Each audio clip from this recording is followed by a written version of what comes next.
الحمد لله نحمده ونستعينه ونؤمن به ونتوكل عليه ونعوذ بالله من شرور أنفسنا ومن سيئات أعمالنا من يهده الله فلا مضل له ومن يضلله فلا هادي له اللهم لك الحمد كما ينبغي لجلال وجهك وعظيم سلطانك اللهم لا نحصي ثناء عليك أنت كما أثنيت على نفسك ولك الحمد حتى ترضى وصلى الله وسلم على سيدنا محمد وعلى آله وأصحابه ومن اهتدى بهديه وجاهد في سبيله إلى يوم الدين أيها الناس أوصيكم عباد الله بتقوى الله أعوذ بالله من الشيطان الرجيم بسم الله الرحمن الرحيم وترى كثيرا منهم يسارعون في الإثم والعدوان وأكلهم السحت لبئس ما كانوا يعملون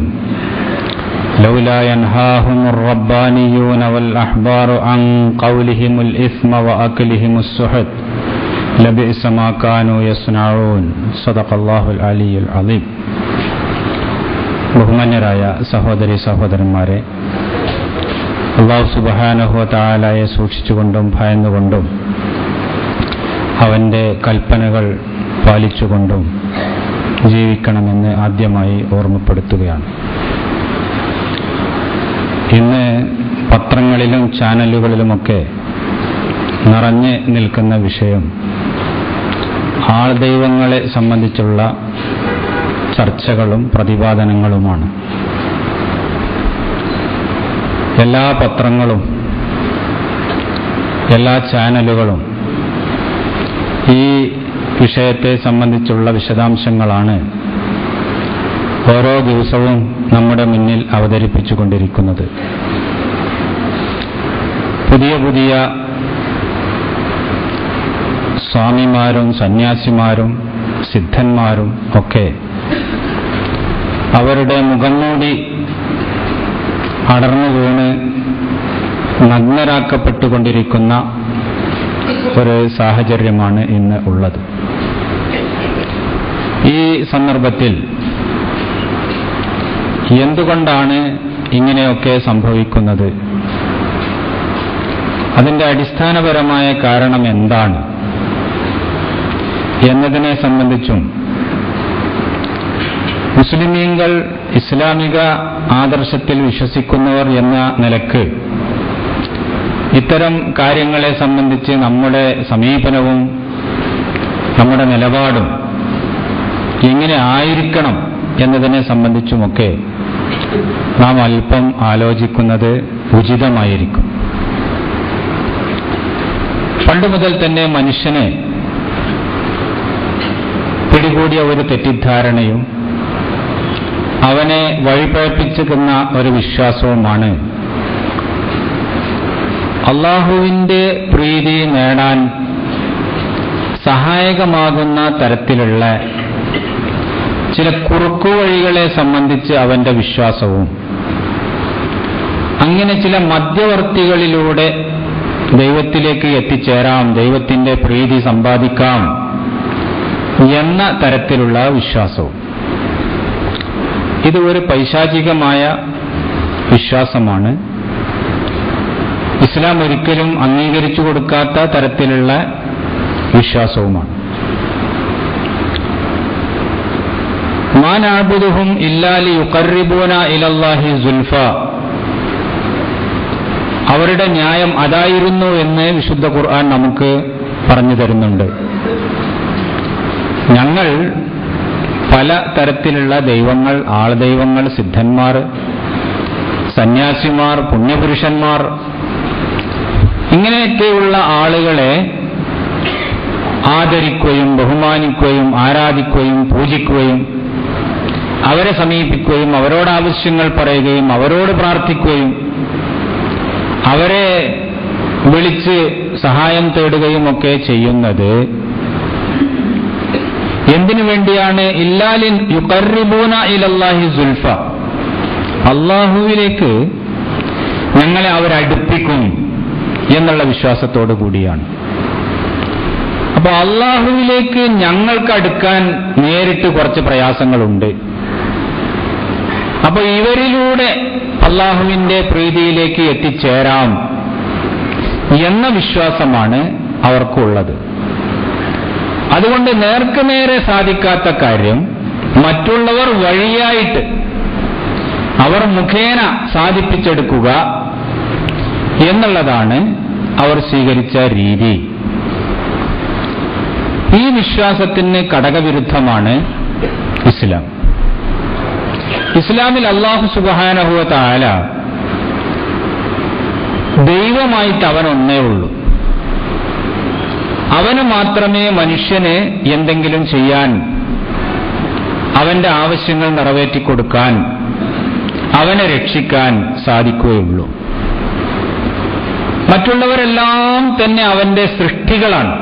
പ്രവാചകന്മാരും മലായിക്കത്തും ഏതു തരത്തിലുള്ള ഔന്നത്യമുള്ള വ്യക്തിത്വങ്ങളോ അല്ലെങ്കിൽ ശക്തികളോ ആവട്ടെ, അതൊക്കെ അള്ളാഹുവിന്റെ സൃഷ്ടികളാണ്. ആ സൃഷ്ടികൾക്ക് ആർക്കും അള്ളാഹുവിന്റെ കഴിവുകളോ അവന് കഴിയുന്ന, അവൻ ചെയ്യേണ്ട അവന്റെ ബാധ്യതകളോ അവരെ ആരെയും തന്നെ ഏൽപ്പിച്ചു കൊടുത്തിട്ടില്ല. അവർക്കാർക്കും തന്നെ അതിന് സാധ്യവുമല്ല. ആ രൂപത്തിൽ അവന്റെ സൃഷ്ടികളെ സമീപിക്കുന്നത് അവൻ ഒരിക്കലും ഇഷ്ടപ്പെടുകയും ഇല്ല. അവനോട് നേരിട്ട് പറയുന്നതാണ് അവനിഷ്ടം, അവനെ നേരിട്ട് സമീപിക്കുന്നതാണ് അവനിഷ്ടം.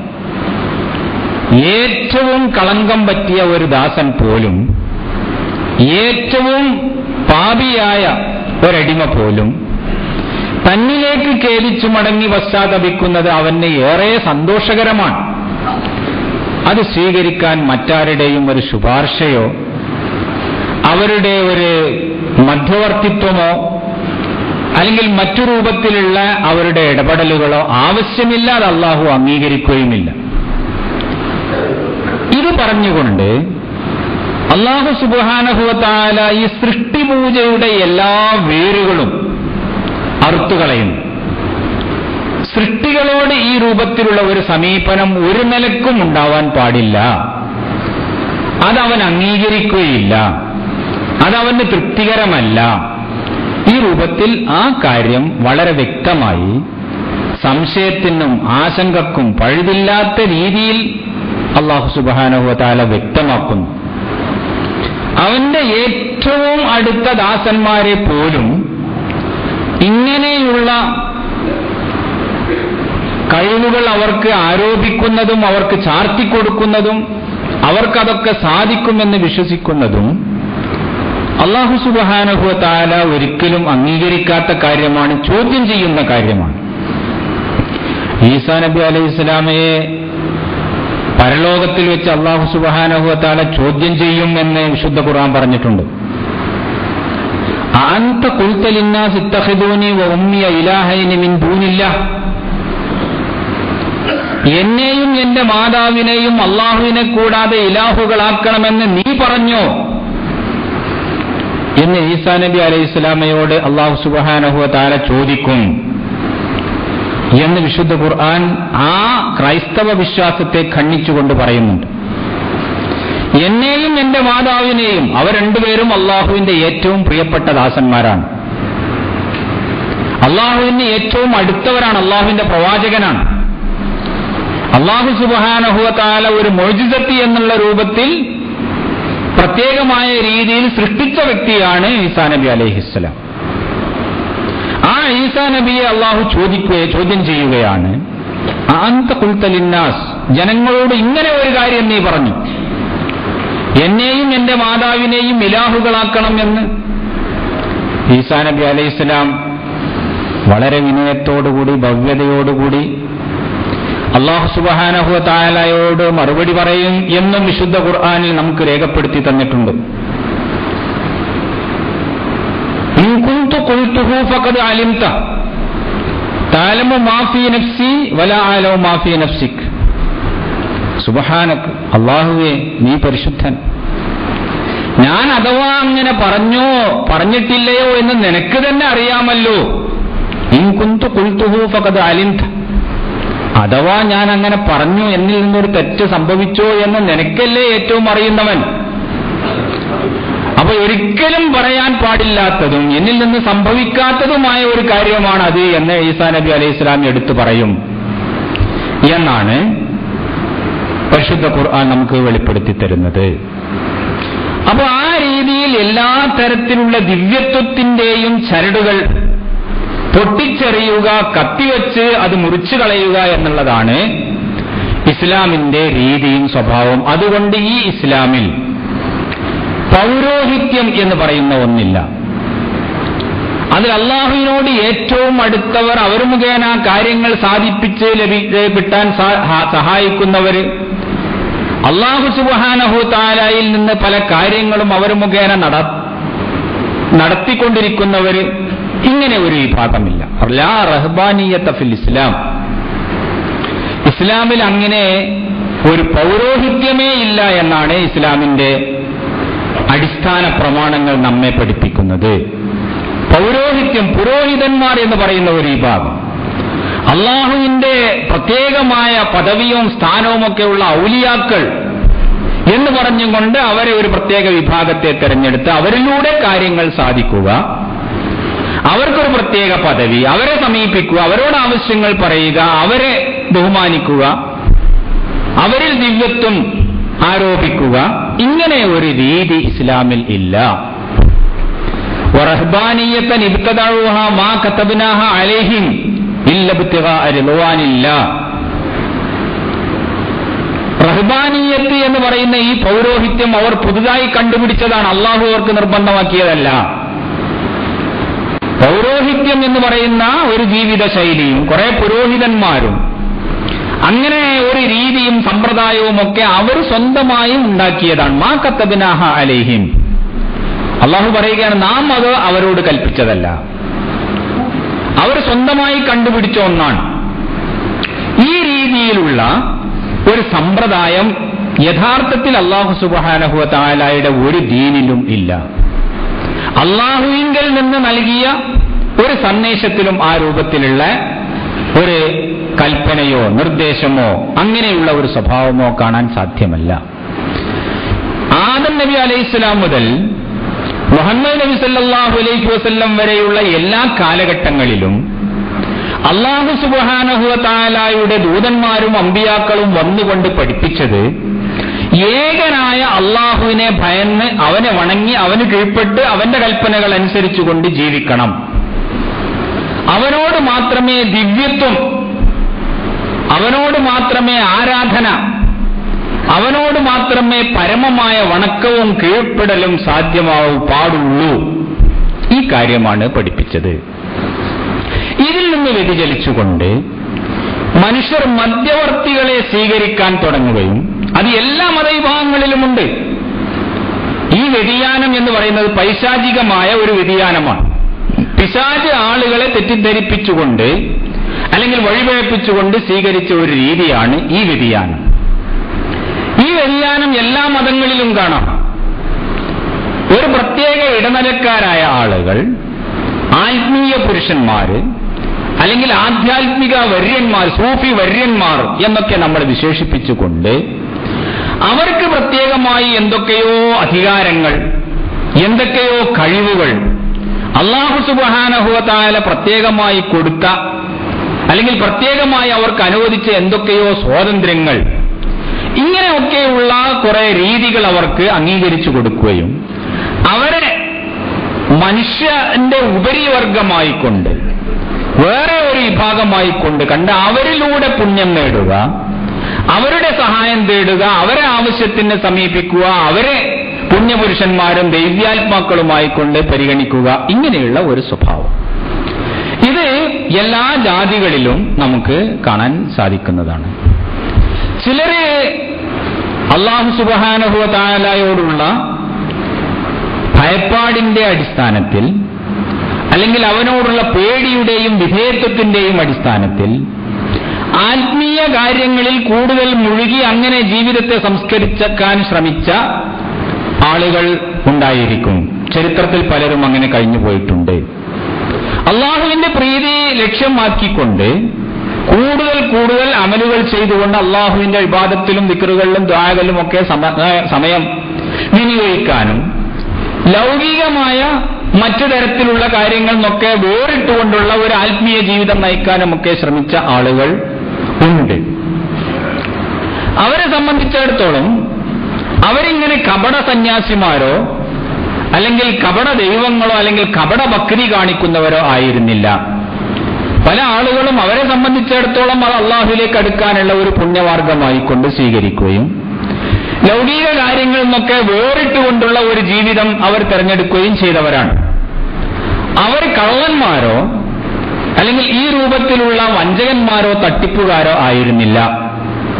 ഇങ്ങനെയുള്ള പല വ്യക്തിത്വങ്ങളെയും ചരിത്രത്തിൽ നമുക്ക് കാണാൻ സാധിക്കും. ഇസ്ലാമിന്റെ യഥാർത്ഥ ശിക്ഷണം അനുസരിച്ചുകൊണ്ട് മനുഷ്യർ ഇങ്ങനെ ദിക്റുകളിലും ദുആകളിലും ആരാധനാകർമ്മങ്ങളിലും മുഴുകി ജീവിക്കണം, ലൗകികമായ ഇടപാടുകളിൽ നിന്നെല്ലാം തന്നെ മുക്തരായിക്കൊണ്ട് കഴിയണം, അത് ഒരു ഉത്തമവും മാതൃകാപരവുമായ ജീവിതമാണ് എന്ന് ഇസ്ലാം പഠിപ്പിക്കുന്നില്ല. പരിശുദ്ധ ഖുർആനാണല്ലോ ഇസ്ലാമിന്റെ ചോദ്യം ചെയ്യപ്പെടാത്ത കൽപ്പനകളുടെയും നിർദ്ദേശങ്ങളുടെയും ഒക്കെ ആകത്തുക. അതിൽ നിന്നാണ് നമുക്ക് ഇസ്ലാം എന്താണ് എന്ന് മനസ്സിലാക്കാൻ സാധിക്കുക, അല്ലെങ്കിൽ നാം മനസ്സിലാക്കേണ്ടത്, ഉൾക്കൊള്ളേണ്ടത്. പരിശുദ്ധ ഖുർആൻ നമ്മുടെ മുന്നിൽ സമർപ്പിക്കുന്ന ആ ഇസ്ലാമില് അതനുസരിച്ച് കൊണ്ട് ഒരു മനുഷ്യർ ജീവിക്കുകയും അത് ജീവിതത്തിൽ നടപ്പാക്കുകയും ചെയ്യുകയാണ് എങ്കിൽ അയാൾക്ക് അങ്ങനെ ജീവിക്കാൻ സാധിക്കുകയില്ല. എല്ലാ ഭൗതിക കാര്യങ്ങളിൽ നിന്നും ലൗകിക കാര്യങ്ങളിൽ നിന്നും മുക്തനായി വെടിഞ്ഞ് ആത്മീയമായ ദിക്റുകളിലും ദുആകളിലും ധ്യാനങ്ങളിലും ആരാധനകളിലും ഒഴുകിക്കൊണ്ട് ജീവിക്കാൻ പരിശുദ്ധ ഖുർആനാണ് ഒരാൾ മാർഗദർശനമായി സ്വീകരിക്കുന്നത് എങ്കിൽ അയാൾക്ക് സാധ്യമല്ല. കാരണം പരിശുദ്ധ ഖുർആനിൽ നമ്മോട് ആവശ്യപ്പെട്ടിട്ടുള്ളതും നാം എങ്ങനെ ജീവിക്കണമെന്ന് കൽപ്പിച്ചിട്ടുള്ളതും ഭൂമിയിൽ നമ്മൾ നിർവഹിക്കാനുള്ള ദൗത്യം എന്താണ് എന്ന് നിർണയിച്ചിട്ടുള്ളതും അതനുസരിച്ച് കൊണ്ട് ജീവിക്കാൻ നമ്മൾ ബാധ്യസ്ഥരാണ്. അതിൽ അങ്ങനെയുള്ള ഒരാള് അയാൾക്ക് സ്ഥാനമില്ല, അല്ലെങ്കിൽ ആ രൂപത്തിലുള്ള ഒരു ജീവിതം കൊണ്ട് അത് ഒരിക്കലും തന്നെ സാക്ഷാത്കരിക്കുക സാധ്യവുമല്ല.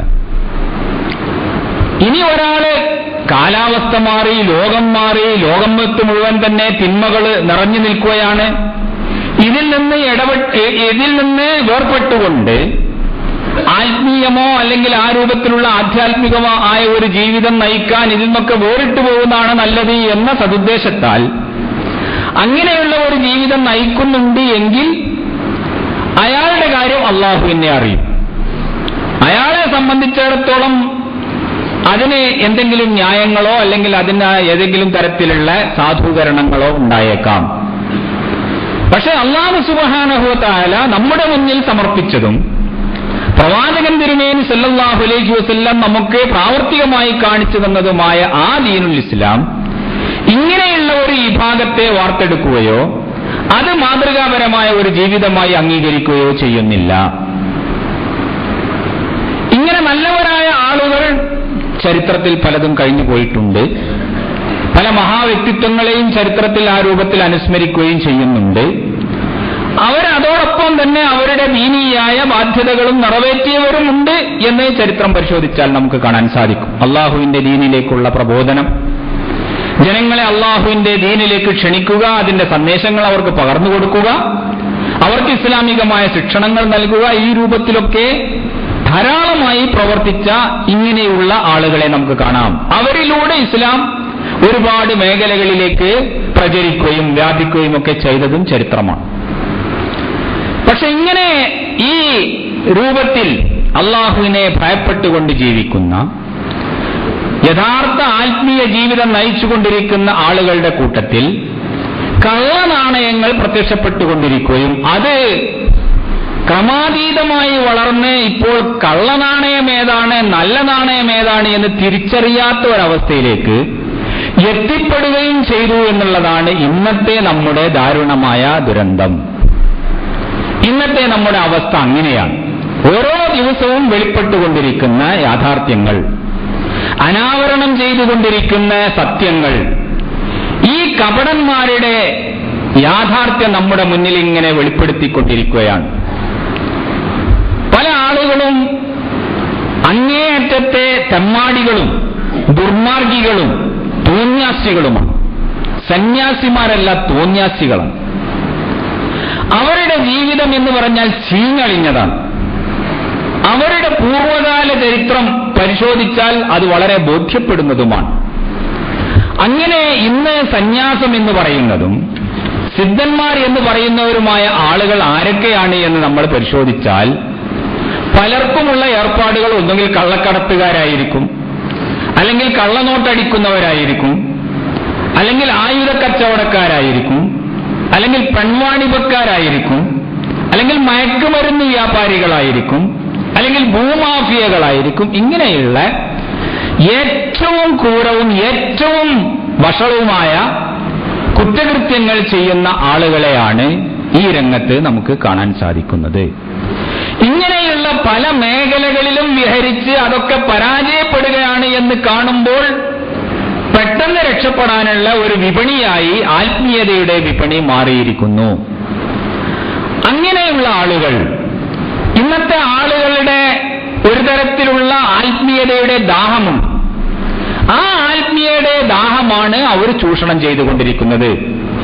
ഇന്നത്തെ ആളുകൾക്കും അത്രയൊക്കെ മതി എന്നുള്ളിടത്താണ് ഉള്ളത് എന്ന് നമ്മൾ മനസ്സിലാക്കേണ്ടതുണ്ട്. ഒരു ജീവിത വിശുദ്ധിയുള്ളവരോ അല്ലെങ്കിൽ മതമൂല്യങ്ങൾ ജീവിതത്തിൽ പാലിക്കുന്നവരോ ധാർമ്മികമായ ഒരു ജീവിതം നയിക്കുന്നവരോ അള്ളാഹുവിനെ ഭയപ്പെടുന്നവരോ ആയ വിഭാഗങ്ങളല്ല ഇവരുടെ ശിഷ്യന്മാരോ അല്ലെങ്കിൽ ഇവരുടെ സേവകന്മാരോ അല്ലെങ്കിൽ ഇവരുടേതായ ആളുകളോ ആയിട്ടൊക്കെ ഉള്ളത് എന്നതും ഒരു സത്യമാണ്. അവരും ഇങ്ങനെയൊക്കെ തന്നെയാണ് ജീവിക്കുന്നത്. ഈ രീതിയിലുള്ള ആധുനിക മുതലാളിത്തത്തിൻ്റെതായ ചില ശൈലികളുണ്ട്. സുഖങ്ങളും ആഡംബരങ്ങളുമൊക്കെ അങ്ങേയറ്റം ആസ്വദിച്ചുകൊണ്ട് ആ നിരോധിക്കപ്പെട്ടതേത്, ഹലാലേത്, ഹറാമേത് എന്നൊന്നുമുള്ള പരിഗണന കൂടാതെ കണ്ട് ജീവിത സുഖവും ജീവിത ഭോഗങ്ങളും അനുഭവിച്ചുകൊണ്ടിരിക്കുക എന്ന ഒരു സംസ്കാരം, ഈ സംസ്കാരമാണ് ആളുകൾ വെച്ചുപുലർത്തിക്കൊണ്ടിരിക്കുന്നത്. എല്ലാ മതവിഭാഗങ്ങളും ആ വെച്ചുപുലർത്തിക്കൊണ്ടിരിക്കുന്ന ആളുകളുടെ അവരുടെ മനസ്സിൽ അല്ലെങ്കിൽ അവരുടെ ഉള്ളിന്റെ ഉള്ളിൽ ഒരു ആത്മീയ ദാഹമുണ്ട്. അത് മനുഷ്യന്റെ പ്രകൃതിയാണ്.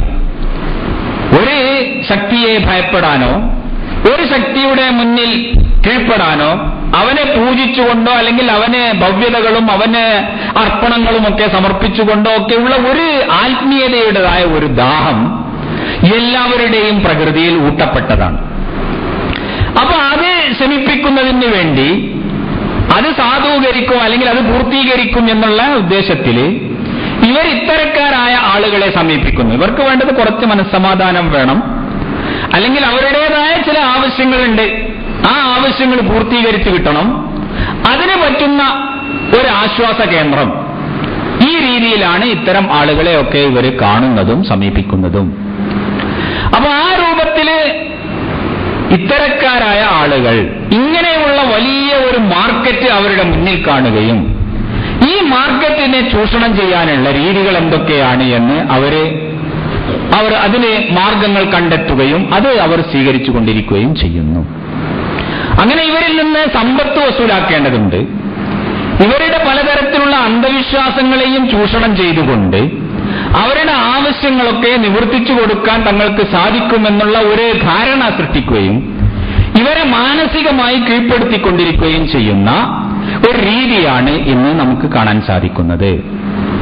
അവരുടെ ഈ യാഥാർത്ഥ്യമോ അല്ലെങ്കിൽ ഉള്ളുകള്ളികളോ അറിയാതിരിക്കുന്നതിന് വേണ്ടിയിട്ടുള്ള എല്ലാ സൂത്രങ്ങളും അവരെ സ്വീകരിച്ചുകൊണ്ടിരിക്കുകയും ചെയ്യുന്നു.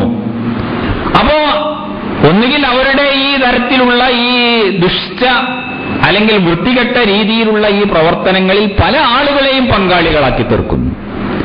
അക്കൂട്ടത്തിൽ രാഷ്ട്രീയ നേതാക്കന്മാരെ കാണാം, മന്ത്രിമാരെ കാണാം, വലിയ വലിയ പോലീസ് ഉദ്യോഗസ്ഥന്മാരെ കാണാം, ബുദ്ധിജീവികളെയും എഴുത്തുകാരെയും സാംസ്കാരിക നായകന്മാരെയും കാണാം, പത്രസ്ഥാപനങ്ങൾ കാണാം. ഇങ്ങനെ സമൂഹത്തിലെ സ്വാധീനമുള്ളവരും അങ്ങനെ അവരിലൂടെ തങ്ങളുടെ വ്യാപാരം വ്യവസായം സുഗമമായും പേടിയില്ലാതെയും നടത്താൻ സാധിക്കുമെന്ന് കാണുന്ന എല്ലാ വിഭാഗങ്ങളെയും അവർ അവരുടെ സ്വാധീന വലയത്തിൽ ഉൾപ്പെടുത്തുകയും ചെയ്യുന്നു. ഇങ്ങനെയാണ് ഈ വ്യാജ സന്യാസിമാരും വ്യാജസിദ്ധന്മാരുമൊക്കെ ഇന്ന് അവരുടെ വ്യാപാരം പൊടിപൊടിച്ചുകൊണ്ടിരിക്കുന്നത് എന്ന് നമുക്ക് കാണാൻ സാധിക്കും. നേരത്തെ മുമ്പ് നമ്മൾ കണ്ടിരുന്ന ആ ആത്മീയ പുരുഷന്മാരെല്ലാം തന്നെ അവര് സന്യാസിമാർ എന്നുള്ള രൂപത്തിലായിരുന്നുവെങ്കിൽ, സാഹിദുകൾ എന്ന രൂപത്തിലായിരുന്നുവെങ്കിൽ, ഭൗതിക സുഖാഡംബരങ്ങളോട് താല്പര്യമില്ലാത്തവരായിരുന്നുവെങ്കിൽ, അവർക്ക് ഐഹിക ജീവിതത്തിന്റെ സുഖങ്ങളോ സന്തോഷങ്ങളോ അതുമായി ഹിജ്റ ചൊല്ലിക്കൊണ്ടുള്ള ഒരു നിലപാടാണ് ഉണ്ടായിരുന്നത് എങ്കിൽ, ഇത് തികച്ചും വ്യത്യസ്തമായ ഒരു ആത്മീയ കേന്ദ്രങ്ങളാണ് ഇപ്പോൾ നമുക്ക് കാണാൻ സാധിക്കുന്നത്.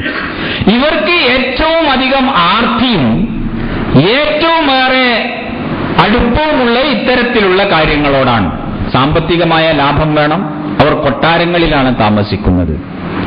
വലിയ വലിയ ആശ്രമങ്ങൾ, ചിലപ്പോൾ 100 അതിലധികവുമൊക്കെ ഏക്കറുകളുള്ള കോടിക്കണക്കിൽ രൂപകൾ വില വരുന്ന തരത്തിലുള്ള ആശ്രമങ്ങളും കേന്ദ്രങ്ങളും അവർ പണിയുന്നു. പല ആളുകളും സ്വന്തമായ വിമാനങ്ങൾ സ്വായത്തമാക്കിയ ആളുകളാണ്. പല ആളുകളും ആ രൂപത്തിലുള്ള സേവന പ്രവർത്തനങ്ങൾ എന്ന് പറഞ്ഞുകൊണ്ട് സ്നേഹതീരങ്ങൾ നടത്തുന്നു, അല്ലെങ്കിൽ മറ്റു തരത്തിലുള്ള അനാഥകളെയും മറ്റും സംരക്ഷിക്കാനുള്ള കേന്ദ്രങ്ങൾ എന്നുള്ള രൂപത്തിൽ പലതും നടത്തുന്നു. വിദ്യാഭ്യാസ പ്രവർത്തനങ്ങൾ സംഘടിപ്പിക്കുന്നു, ആതുര ശുശ്രൂഷാലയങ്ങൾ എന്നുള്ള രൂപത്തിൽ സംഘടിപ്പിക്കുന്നു. ഇതൊക്കെ അവരുടെ മറകളാണ്. അവരുടേതായ ലൈംഗിക ചൂഷണത്തിന് വേണ്ടി, അതുപോലെ തന്നെ അവരുടെ വൃത്തികേടുകൾക്ക് വേണ്ടി, അവരുടെ ഈ ശിഷ്യന്മാരെയും ശിഷ്യകളെയും ഒക്കെ ആഗോളാടിസ്ഥാനത്തിൽ കൊണ്ടു നടത്തുന്നതിന് വേണ്ടി ഇത് വ്യാപകമായ ഒരു ശൃംഖലയാണ്. ഏതെങ്കിലും ഒരു പ്രദേശത്തോ അല്ലെങ്കിൽ പ്രത്യേകമായ ഒരു രാഷ്ട്രത്തിലോ പോലും ഒതുങ്ങുന്നില്ല. ഈ സ്വാമിമാരും അതുപോലെയുള്ള ഈ ആചാര്യന്മാരുമൊക്കെ രാഷ്ട്രാന്തരീയ യാത്രകൾ നടത്തിക്കൊണ്ടിരിക്കുന്നവരും അവരുടെ ശിഷ്യന്മാരും ശിഷ്യഗണങ്ങളുമൊക്കെ ഇങ്ങനെ ലോകത്തിന്റെ നാനാഭാഗത്തും പരന്നു കിടക്കുന്നവരുമാണ്. അവിടെ നിന്നെല്ലാം തന്നെ പലതരത്തിലുള്ള വരുമാനങ്ങളും അവർ സംഭരിച്ചുകൊണ്ടിരിക്കുകയും ശേഖരിച്ചുകൊണ്ടിരിക്കുകയും അങ്ങനെ എല്ലാ തരത്തിലുള്ള കാമകേളികളുടെയും കേന്ദ്രങ്ങളായിക്കൊണ്ട് അവരുടെ ആശ്രമങ്ങൾ മാറുകയും ഈ സേവന പ്രവർത്തനങ്ങളും അതുപോലെയുള്ള ആതുര ശുശ്രൂഷാലയങ്ങളുമൊക്കെ അത് അവരുടെ ഇങ്ങനെയുള്ള വൃത്തികേടുകൾ മറച്ചുവെക്കാനുള്ള ചില മറകളായിക്കൊണ്ട് ഉപയോഗപ്പെടുത്തിക്കൊണ്ടിരിക്കുകയും ചെയ്യുന്നു. ഇങ്ങനെയുള്ള കാര്യങ്ങളാണ് ഓരോ ദിവസം ചെല്ലുന്തോറും കൂടുതൽ വെളിപ്പെട്ടുകൊണ്ട് അവരുടെ സത്യസന്ധത എന്താണ് എന്നും അവർ യഥാർത്ഥത്തിൽ ആരാണ് എന്നും എത്തരത്തിലുള്ള ദുഷിച്ച നാറുന്ന ജീവിതമാണ് അവർ നയിച്ചുകൊണ്ടിരിക്കുന്നതും എന്നുമൊക്കെ നമുക്ക് കൂടുതൽ വെളിപ്പെട്ടുകൊണ്ടിരിക്കുന്നത്. അപ്പോൾ യഥാർത്ഥത്തിൽ ഇങ്ങനെയുള്ള ഒരു അവസ്ഥ സന്മാർഗത്തിൽ നിന്ന് തൗഹീദിൽ നിന്ന് വ്യതിചലിക്കുന്നത് കൊണ്ട് ഉണ്ടായിത്തീരുന്നതാണ്. ആ തൗഹീദിൽ നിന്ന് വ്യതിചലിച്ചുകൊണ്ട് മനുഷ്യര് ഇത്തരത്തിലുള്ള വ്യാജദൈവങ്ങളെയും അതുപോലെ അത്ഭുതസിദ്ധിയുള്ളവരെയും ഒക്കെ സമീപിക്കാനും അവരെ ആശ്രയിക്കാനും അവരെ വിശ്വസിക്കാനും തുടങ്ങിയാൽ ഇതിനേക്കാളും വലിയ അപകടങ്ങൾ ഉണ്ടായിരിക്കും. അതുകൊണ്ടാണ് പരിശുദ്ധ ദീനുൽ ഇസ്ലാം ഇങ്ങനെയുള്ള നിലപാടുകളെ ചോദ്യം ചെയ്യുകയും സത്യവിശ്വാസികൾ ഒരിക്കലും തന്നെ ആ ഒരു ഭാഗത്തേക്ക് പോകരുത് എന്നും സത്യവിശ്വാസികൾക്ക് ഒരിക്കലും ഇങ്ങനെയുള്ള ഒരു വ്യതിയാനം ഉണ്ടാവാൻ പാടില്ല എന്നും തിരുത്തുന്നത് എന്ന് നാം മനസ്സിലാക്കേണ്ടതുണ്ട്. അല്ലാഹു സുബ്ഹാനഹു വ തആല പറയുന്നു, വമൻ യുശ്രിക് ബില്ലാഹി ഫകഅന്നമാ ഖറ മിനസ് സമാ.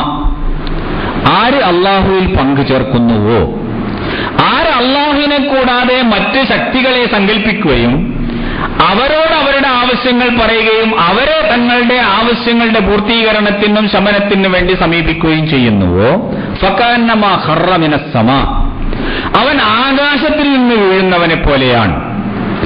ആകാശത്തിൽ നിന്ന് നമ്മളൊരു പട്ടം പറത്തി അതിന്റെ കേന്ദ്രവുമായിട്ടുള്ള അതിന്റെ ബന്ധം നിലച്ചുപോയാൽ പിന്നെ ഈ സാധനം എവിടെ എത്തും, എവിടെയാണ് പോയി പതിക്കുക, ഏത് പ്രദേശത്തേക്കാണ് അത് എത്തിച്ചേരുക എന്ന് പ്രവചിക്കാൻ സാധ്യമല്ല. ആ രൂപത്തിൽ അള്ളാഹുവുമായിട്ടുള്ള ബന്ധം ഒരാൾ വിടർത്തിക്കഴിഞ്ഞാൽ മറ്റു പലരുമായിട്ടുള്ള ബന്ധങ്ങളാണ് അവൻ സ്ഥാപിക്കുന്നത് എങ്കിൽ ഈ കേന്ദ്രവുമായിട്ടുള്ള ബന്ധം അവന് നശിച്ചാൽ പിന്നെ അവൻ എവിടെ എത്തുമെന്ന് പ്രവചിക്കാൻ സാധ്യമല്ല.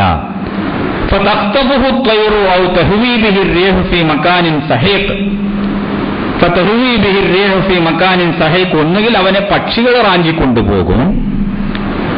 ഈ ആകാശത്തിൽ നിന്ന് വീഴുന്ന വസ്തു അത് ഒന്നുകിൽ ആ പക്ഷികൾ അവനെ റാഞ്ചിക്കൊണ്ടുപോകും, അല്ലെങ്കിൽ കാറ്റ് എവിടെയോ കൊണ്ടെത്തിക്കും, മരുഭൂമിയിലോ കടലിലോ അല്ലെങ്കിൽ മറ്റു തരത്തിലുള്ള കാടുകളിലോ വേറെ ഏതെങ്കിലും പ്രദേശത്തു എത്തിച്ചു എന്ന് വരും. ഇങ്ങനെയാണ് അള്ളാഹുവുമായിട്ടുള്ള ബന്ധം വിച്ഛേദിക്കുന്നവരുടെ യഥാർത്ഥ നിലപാട് എന്ന് വിശുദ്ധ ഖുർആൻ നമുക്ക് പറഞ്ഞു തരുന്നുണ്ട്. അപ്പോൾ അതുകൊണ്ട് നിങ്ങൾക്ക് അള്ളാഹു അല്ലാതെ വേറെ ഒരു ആശ്രയം, വേറെ ഒരു അഭയകേന്ദ്രം ഉണ്ടാവാൻ പാടില്ല. അങ്ങനെ ആ രൂപത്തിലുള്ള കഴിവുകൾ, അള്ളാഹുവിൻ്റെതായ ദിവ്യമായ കഴിവുകൾ മറ്റു ഒരു സൃഷ്ടിക്കുമില്ല, ഒരു ശക്തിക്കുമില്ല എന്ന കാര്യം വിശുദ്ധ ഖുർആൻ അങ്ങേയറ്റം ശക്തമായ രീതിയിൽ അവതരിപ്പിക്കുന്നതായിട്ട് നമുക്ക് കാണാൻ സാധിക്കും. ഭാവി പ്രവചിക്കാൻ വേണ്ടിയിട്ടാണല്ലോ പല ആളുകളും ഇത്തരക്കാരെ സമീപിക്കുന്നത്. ആ ഭാവി പ്രവചനം അവർക്ക് സാധ്യമല്ല, ഭാവി അവർക്ക് ആർക്കും തന്നെ അറിയില്ല എന്നതാണ് ഇസ്ലാമിന്റെ വിശ്വാസം. ഖുൽ ലാ യഅലമു മൻ ഫിസ് സമാവാതി വൽ അർദിൽ ഗൈബ ഇല്ലല്ലാഹ്. മറഞ്ഞ കാര്യം ആകാശഭൂമികളിൽ ആർക്കും തന്നെ അറിഞ്ഞുകൂടാ അല്ലാഹുവൊഴികെ.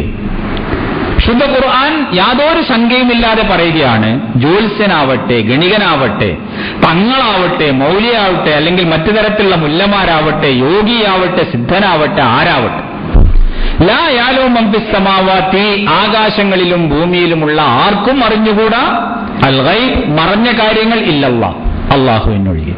അപ്പൊ അതുകൊണ്ട് മറഞ്ഞ കാര്യം വെളിപ്പെടുത്താൻ ശക്തിയുണ്ട് എന്ന് വിശ്വസിച്ചുകൊണ്ട് ആരുടെ അടുത്തേക്കും പോവേണ്ട. ആഗ്രഹ നിവൃത്തിക്ക് വേണ്ടിയിട്ടാണ് വേറെ പല ആളുകളും ഇവരെ സമീപിക്കുന്നത്.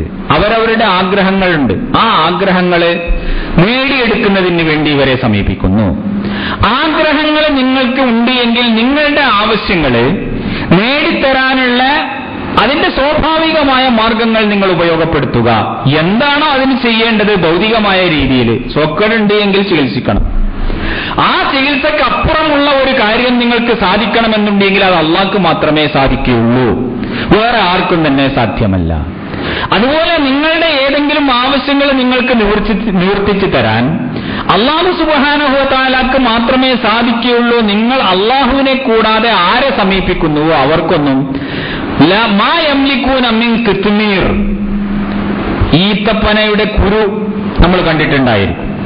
ഈ കുരുവിന്റെ ഇടയിലൂടെ ഒരു പാടയുണ്ട്, ഒരു വെളുത്ത പാട, അതിനാണ് അറബി ഭാഷയിൽ ഖിത്മീർ എന്ന് പറയുക. ഇങ്ങനെ നിങ്ങൾ അള്ളാഹുവിനെ കൂടാതെ ആരെ സമീപിക്കുന്നുവോ അവരുടെ കയ്യില് ഈത്തപ്പനക്കുരുവിന്റെ ഈ പാട പോലും ഇല്ല എന്ന് പറഞ്ഞാൽ അത് അറബി ഭാഷയിലുള്ള ഒരു ശൈലിയാണ്. അവർക്ക് ഒന്നും ചെയ്തു തരാൻ സാധിക്കുകയില്ല, ഒരു കഴിവും അവർക്കില്ല, ഒരു സഹായവും അവർക്ക് ചെയ്യാൻ സാധിക്കുകയില്ല. അപ്പൊ അതുകൊണ്ട് അങ്ങനെ നിങ്ങളുടെ ആവശ്യങ്ങൾ നിറവേറ്റിത്തരാൻ ഇത്തരക്കാർക്ക് സാധിക്കും എന്ന വിശ്വാസം ഒരിക്കലും തന്നെ നിങ്ങൾക്ക് വേണ്ട.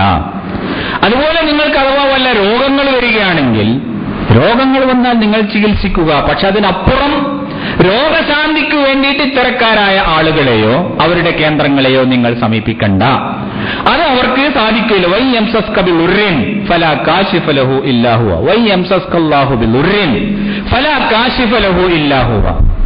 നിങ്ങൾക്ക് ഏതെങ്കിലും തരത്തിലുള്ള ഒരു അസുഖം ബാധിച്ചാൽ അള്ളാഹു നിങ്ങൾക്ക് അങ്ങനെയുള്ള ഒരു അസുഖമാണ് വിധിച്ചിട്ടുള്ളത് എങ്കിൽ ഫലാ കാശിഫ ലഹു ഇല്ലാ ഹുവ, ആ അള്ളാഹ്ക്ക് മാത്രമേ അത് ദൂരീകരിക്കാൻ സാധിക്കുകയുള്ളൂ, അവന് മാത്രമേ അത് ശമിപ്പിക്കാൻ സാധിക്കുകയുള്ളൂ, വേറൊരാൾക്കും സാധിക്കുകയില്ല. നിങ്ങൾ മനഃശാന്തി തേടിക്കൊണ്ടാണ് ഇത്തരത്തിലുള്ള കേന്ദ്രങ്ങളിൽ പോകുന്നത് എങ്കിൽ നിങ്ങൾക്ക് മനഃശാന്തി നൽകാനും അല്ലാഹു സുബ്ഹാനഹു വ തആലക്ക് മാത്രമേ സാധിക്കുകയുള്ളൂ. അല്ലാഹു സുബ്ഹാനഹു വ തആല പറയുകയാണ്, അലാ ബിദിക്രില്ലാഹി തത്മഇന്നുൽ ഖുലൂബ്. അള്ളാഹുവിനെ സംബന്ധിച്ചുള്ള ആ സ്മരണ കൊണ്ട് മാത്രമേ നിങ്ങൾക്ക് മനഃശാന്തി നേടാൻ സാധിക്കുകയുള്ളൂ. അപ്പോൾ എന്തെല്ലാം ആവശ്യങ്ങൾക്ക് വേണ്ടിയിട്ടാണ് മനുഷ്യൻ ഇത്തരത്തിലുള്ള കൃത്രിമമായ ദൈവങ്ങളെയോ അല്ലെങ്കിൽ കേന്ദ്രങ്ങളെയോ സിദ്ധന്മാരെയോ സന്യാസിമാരെയോ ഒക്കെ സമീപിക്കുന്നത്, അതൊക്കെ നിഷ്ഫലമാണ് എന്നും അതിനൊന്നും തന്നെ ഒന്നും നിങ്ങൾക്ക് ചെയ്തു തരാൻ സാധ്യമല്ല എന്നും ഉള്ള വിശ്വാസമാണ് ഇസ്ലാമിന്റെ അടിത്തറ എന്ന് നമ്മൾ മനസ്സിലാക്കുക. ഇത് മനുഷ്യ സമൂഹത്തിന്റെ മുന്നിൽ പറയുക, മനുഷ്യർക്ക് ഇത് വെളിവാക്കി കൊടുക്കുക, മറ്റു തരത്തിലുള്ള എല്ലാ കാപട്യങ്ങളിൽ നിന്നും അന്ധവിശ്വാസങ്ങളിൽ നിന്നും മനുഷ്യരാശിയെ രക്ഷിക്കുക, ഇതാണ് അള്ളാഹുവിന്റെ പ്രീതി കാക്ഷിക്കുന്ന വിശ്വാസികളുടെ ബാധ്യത. അതുകൊണ്ട് പരിശുദ്ധ ഖുർആൻ പറയുന്നു, ലൗലാ യൻഹാഹുമുർ റബ്ബാനിയൂന വൽ അഹ്ബാറു അൻ അക്ലിഹിമുസ് സുഹ്ത ലൗലാ യൻഹാഹുമുർ റബ്ബാനിയൂന വൽ അഹ്ബാറു അൻ ഖൗലിഹിമുൽ ഇസ്മ വ അക്ലിഹിമുസ് സുഹ്ത.